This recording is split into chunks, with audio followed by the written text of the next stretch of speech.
Goddag.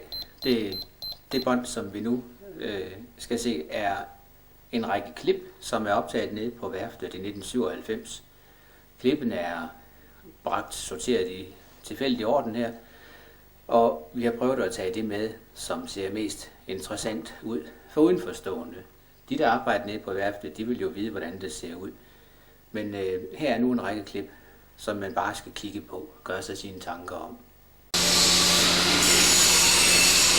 Og udvendigt er skibet nu færdigt, som vi kan se. I hvert fald i siderne.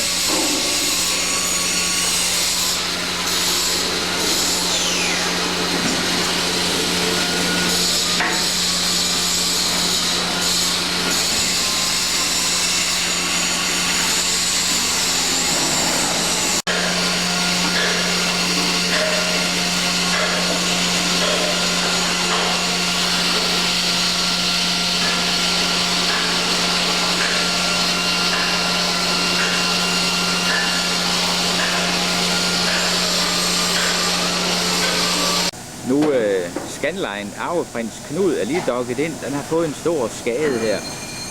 Jeg har ikke hørt om det. Den skulle være sejlet skævt på færgelejet. Vi kan se her,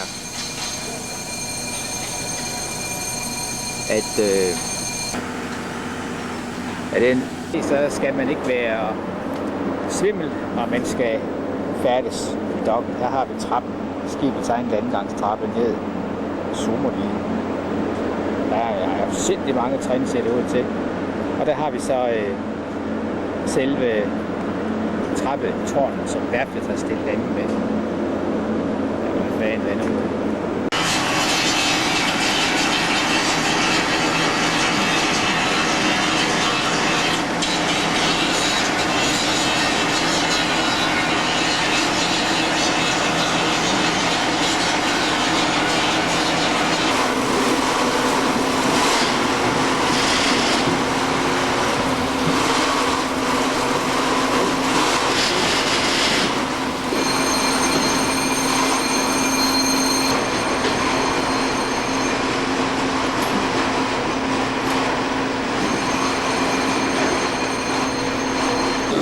Der går nogle folk dernede.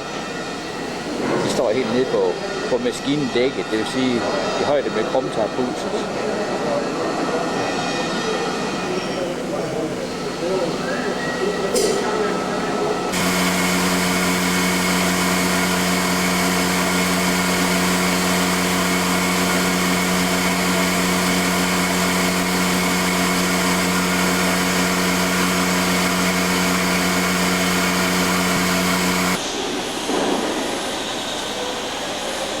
Starter jeg med at spørge dig, hvad er det, du står med? Det er en pakningsring til stævnrøret. Til stævnrøret, ja. Stævnrøret traktorse. Og den skal så skille til overhalsen ude i pakningen, og så bliver det slibet sammen her i, så det er helt tæt og plant sammen. Ja, det var det, vi så før, at det har gjort en håndkraft og så sådan noget. Den kan skilles af, men uden at skrueaksen skal ud. Den kan man skille med 2 halvdele. Ja. Og ellers normalt, så tager vi aksen ud, så skal vi skille den af det her. Nej, den kan skilles i 2 halvdele, ja.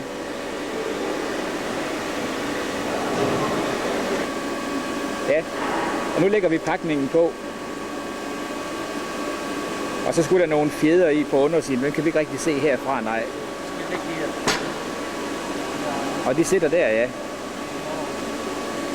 Og det er de fjeder, der presser den der hvidt metal sammen, så det bliver tæt. Ja. Det er en svejser, der sliber.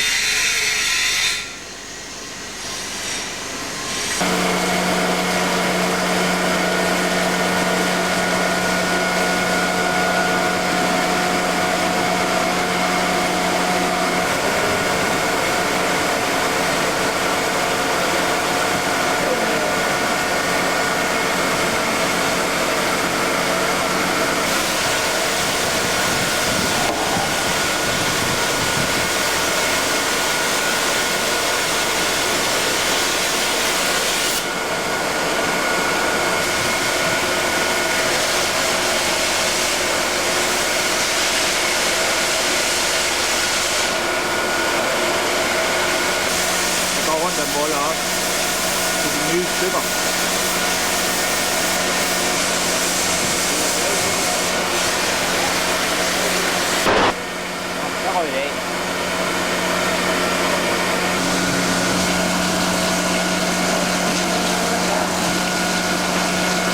ser vi alt, der er afskårende. Ja, man kan ikke stå oprejst, hva'? Og det kan man godt. Så er der 2 meter og 40 eller sådan noget. Aha. Så er det bare åbningen, der er lille. Ja. Det er sådan en mandehul, ikke? Sådan en dæksel. Ja. Ja. Der har vi min sko. Og dernede, der har vi så hul. Nu er manden forladt det.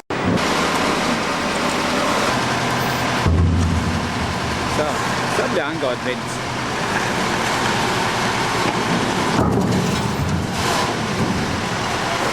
Jamen,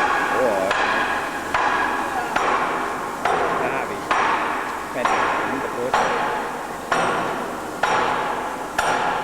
De andre, de følger med af den.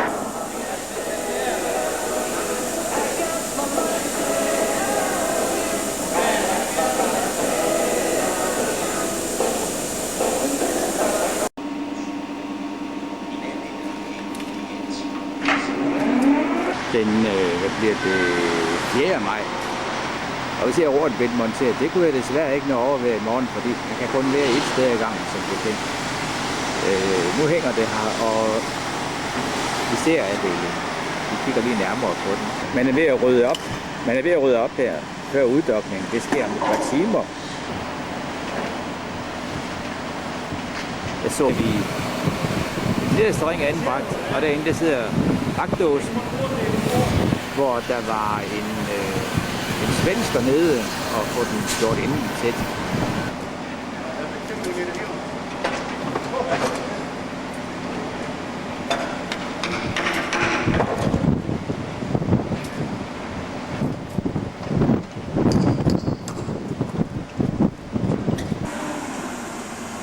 De sidste forlader dokken nu. Det er kun en halv times tid før man trykker på knappen, som de siger, og vandet begynder at løbe ind. Det er formanden og dokmesteren, ham der trykker på knappen, taler sammen her. Om det vand og hvorledes.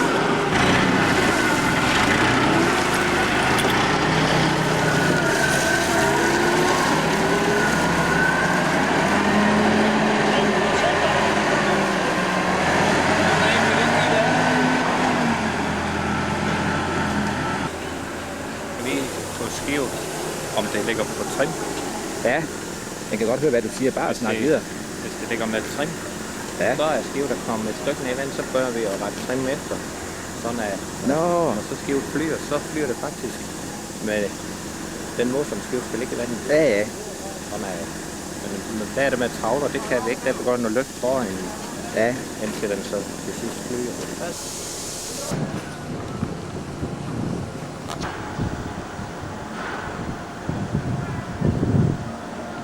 Skibet er nu fortøjet.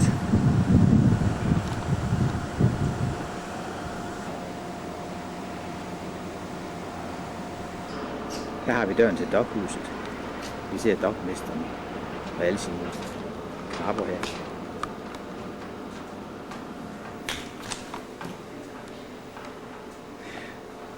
Det vi har heroppe, det er sådan set alle tankene, der er i dokken. Nå, det er tanken. Hvis man vender det op sådan her, så er det du har liggende her. Nå, så det jeg vælger. Det er så styrebrorsin, bagbrorsin og midten. Ja. Sådan så delt op i 6 sektioner. Det vil sige, at der er 6 tanker på langs. Så er der 3 på tværs. Ja. Og alle de håndtag her, der lukker jeg nogle ventiler op, så vandet det løber selv ind. Og der vi kører ned med dokken. Og da så er, at de kører op med dokken, så starter der sådan nogle pumper, og så bliver det pumpet ud. Ja. Og der er det stadigvæk de samme ventiler her. Nå, det er de samme, ja. Ja, det er det. Den eneste forskel, der er, det er, når vi lukker vand ind, så bruger vi nogle fyldventiler. Og når vi skal have vandet ud, så lukker vi fyldventilerne, og så åbner vi så lænseventilerne. Og det er for, at pumpen ikke skal stå og løbe baglands. Når vandet løber ind, så er den lukket. Det viser sådan ser skivet ud. Og det her, det er tankene. En højt plus 15 cm som køler ned. Det kan vi så regne ud ved hjælp af. Nej. Det er nogle, vi har specielt fremstillet her på værftet. Ja. Vi laver os selv. Man har gået ud og målt dokken op, og så har man målt de forskellige bevægelsesting derude af. De er så høje. Ja.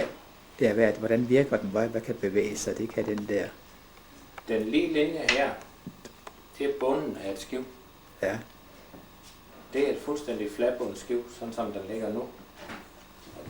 Det kan være 16 meter bredt skivet. Så tager vi halvdelen, fordi vi arbejder kun i en halvdel af skivet. Ja. Så sætter vi vores sideklodser. Det er de klodser, der står ude på bunden. Det er den, der står under bunden. 1 meter af bunden går så skråt op. Ja. Stadigvæk godt sige den 8 meter eller 16 meter bred.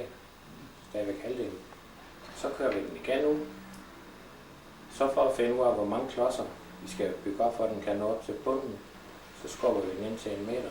Der har jeg lige mærket, at det er 1 meter. Så viser det sig, at der skal bygges 9 planker på af 3 tommer. Flyt skivet. Ja. Det kan have lidt med slagskivet og sådan noget. Ja. Det er bygget skivet, Nå. hvor man kan stå på.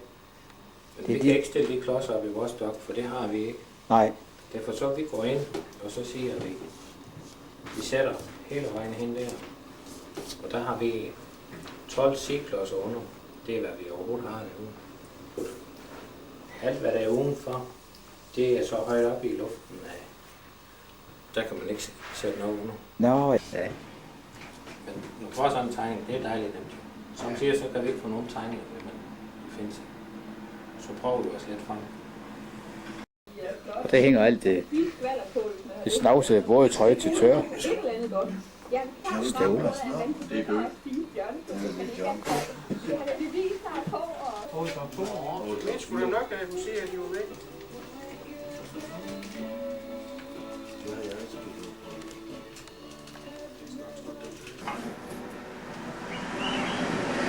Det er nogle flotte billeder, de har på væggen. Billederne må du ikke tage. Det skal vi ikke fra.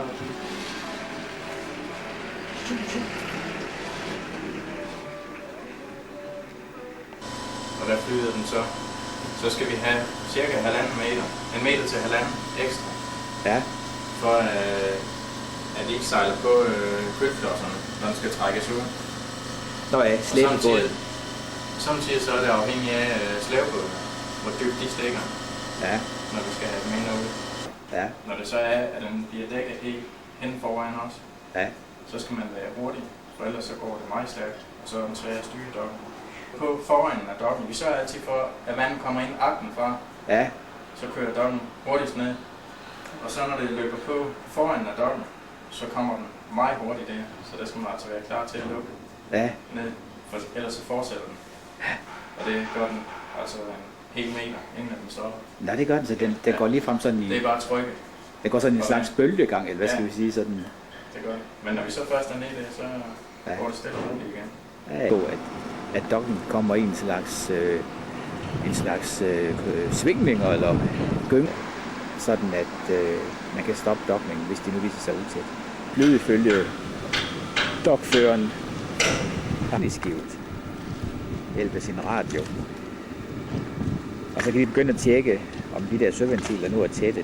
Det er dem, der lukker af. For at de får fyldt noget vand i, sådan at de kan få skivet til at ligge som de skal. Ja. Nu har man været lidt sagt, og så har man fyldt vand ud, hvor man har flyttet rundt på forskellige ting. De skal lige på plads igen. Inden vi kører via ned, så er der skibet, så ligger som det skal. Ja. For ellers så kan det risikere, det tipper over på den ene side. Ja. Og vi drejer lige lidt rundt i øjeblikket. Det kan man også høre.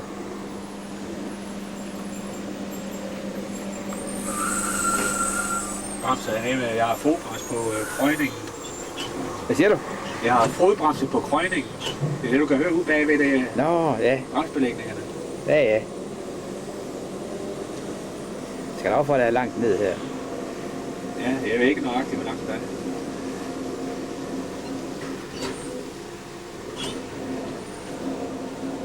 Kan vi dreje rundt? Ja, der kommer skivet, ja. Det kunne være meget sjovt at se heroppe fra. Ja. Nu går han ombord i den. Mandskabskur. Mandskabskur, sådan kaldes det, har jeg godt tænkt på. Ja. Jeg står og siger de der og sådan nogen, og der skal navn på tingene.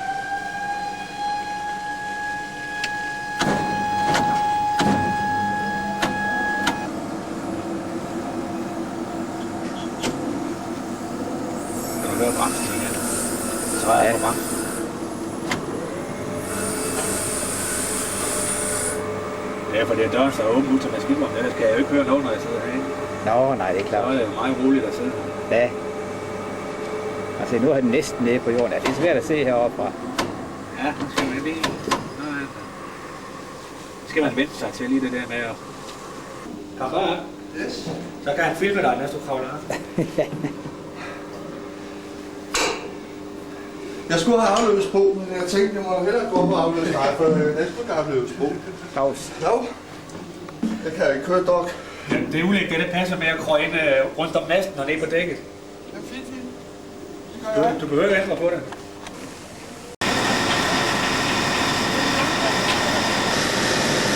Ja, så bliver elkablerne løsnet.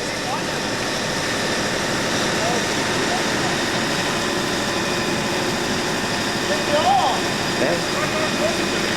Klip det over, siger han. Vi kan ikke vente på dig. Det er ikke alle, der er lige kloge.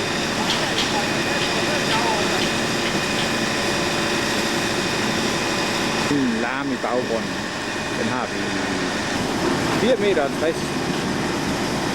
4,60 meter. Jagterskib, så vi ser slæbevejen nu er spændt. Og båden eller slæbebåden her, Helmer, med som er vært.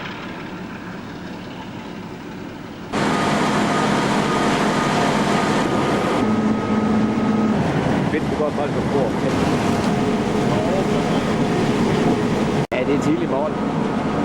Det ligner kokken. Viskestykke. I hvert fald ham, der vasker op.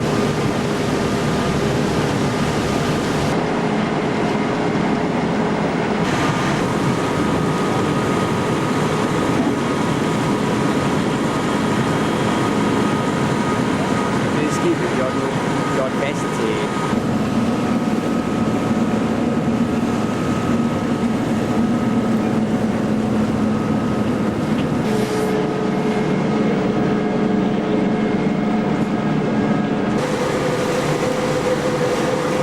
Hercules er her ved at masse sig igennem.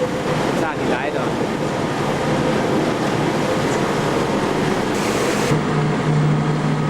Ja, nu prøver man at masse sig igennem her. Der er noget, der knirker. Ja, det sætter det fast. Maskinen arbejder. Det er så fast igen. Der står en hel række gode råd heroppe. Vi har jo selvfølgelig et overblik.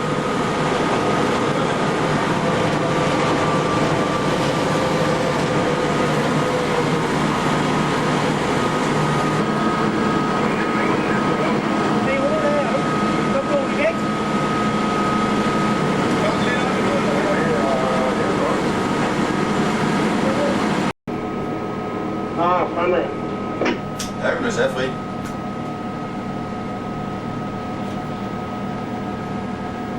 Nå, er vi bare arbejdsmænd? Ja, det var det, jeg så, ikke? Det var... Jo. Her ligger en stabel af pladerne, så han kan fjerne det der til overs. Det sker med hånden.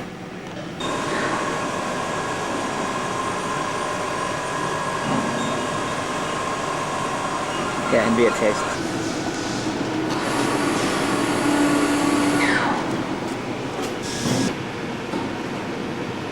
Står der rød hvid.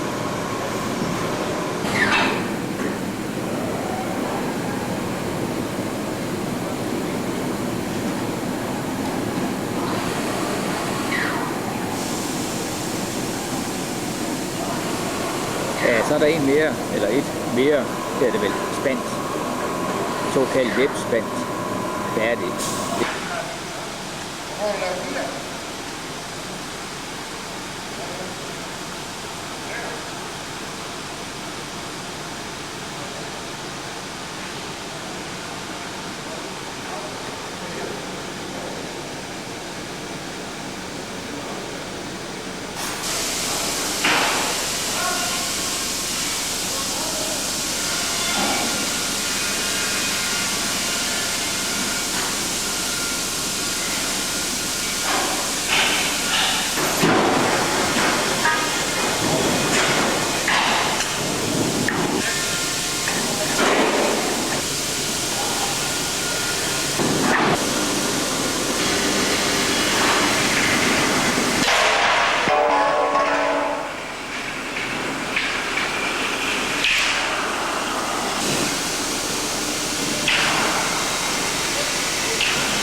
skibsbunden.